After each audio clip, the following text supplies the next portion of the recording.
Agora nós vamos ver a palavra uva. Uva quer dizer fruta. Uva, fruta. Uva em a suva de atopaco supermercado, pe. Uva em a suva de atopaco supermercado, pe. Vou ler novamente. Uva em a suva de atopaco supermercado, pe.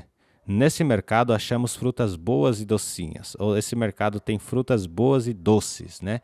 Então, uva é fruta, re'en a suva, que é muito doce. Re'enva.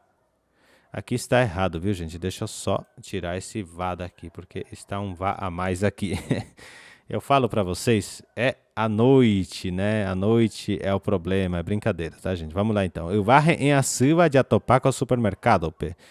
Então, explicando, né? Uva, fruta, re'en, doce. Fruta doce, a suva é muito docinha, né? Seria isso aqui, tipo, que é muito docinha. Frutas que são muito docinhas. De atopar, topar é encontrar, com supermercado. Reparem que supermercado, eu escrevi, pode ser português ou espanhol, é supermercado, tá bom? Aqui no Brasil fala mais mercado, né? Lá no Paraguai nós falamos supermercado, ok?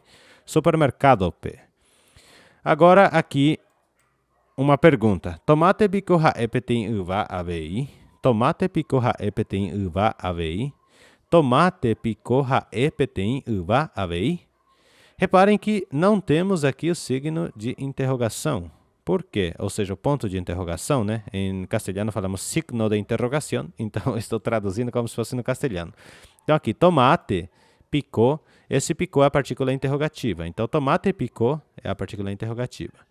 E o que eu falei aqui? O tomate também é uma fruta? Responde aí para mim nos comentários se tomate é uma fruta ou não. Eu tenho uma dúvida sobre isso. Mas eu acho que deve ser fruta, né, gente? E aqui, a última frase de uva. Haetan ba ishagwa uva pa hause. Hause nara pa kova hameron. Haetan ba ishagwa uva pa hause. Hause nara pa kova hameron. Muito bem.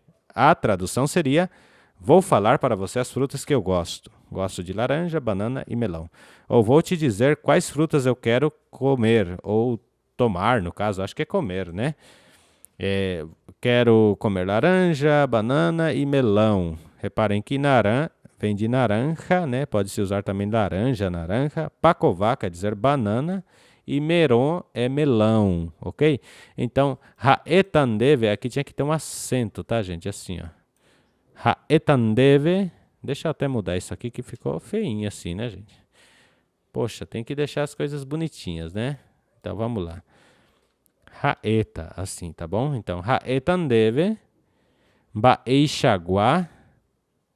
Aqui não precisava do acento, tá? Porque pesou na última palavra. Então, baeixagua uvapa hause. Baeixagua uvapa hause. Então, que tipo de fruta, né? Baeixagua é que tipo de fruta, né? Que tipo de fruta? Hause, quero comer. Então, quero comer laranja, banana e melão. Me diz aí o que vocês acharam destas frases, destas palavras. São 9 palavras e cada palavra com 6 frases, contando já aqui o manduarã. E falando em manduarã, temos aqui o manduarã que vamos completar com uva, tá, gente? Completem com uva